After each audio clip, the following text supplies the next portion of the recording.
Sekolah unggul memang diharapkan bisa menciptakan kreativitas, melibatkan anak dalam sisi pembelajaran, juga melibatkan segenap orang tua siswa dalam pengambilan keputusan bagaimana memperbaiki, menata kesisteman yang memang seharusnya kita lakukan di sekolah ini. Kita melihat performance daripada sekolah ini, khususnya SD Impres Antang 1, saya melihat kebun percontohannya, kemudian komposter aerobnya, ini sudah dipahami betul oleh anak didik kita yang ada di sini.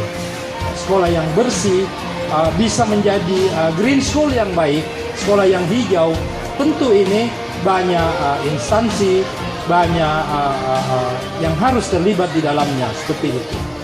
Ruang terbuka hijau itu minimal bisa terpenuhi 30% dari seluruh area yang ada.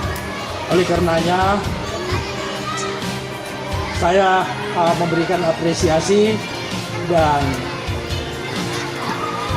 sangat bangga dengan kompleks sekolah yang ada di sini.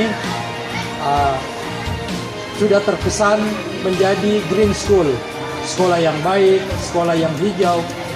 Saya sampaikan sebenarnya sasaran kita kurang lebih 700 sekolah yang ada di Kota Makassar ini.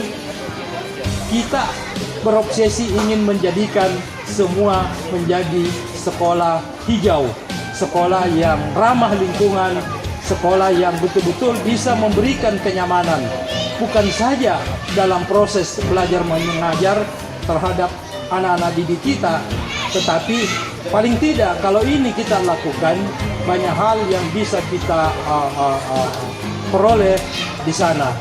Selain bisa berfungsi menyehatkan kita yang ada di sana, kemudian oksigen ini bisa kita, anak-anak juga bisa lebih fresh, bisa lebih nyaman, bisa lebih baik kalau dia belajar di dalam suasana yang hijau, bersih, dan sebagaimana yang kita harapkan seperti itu.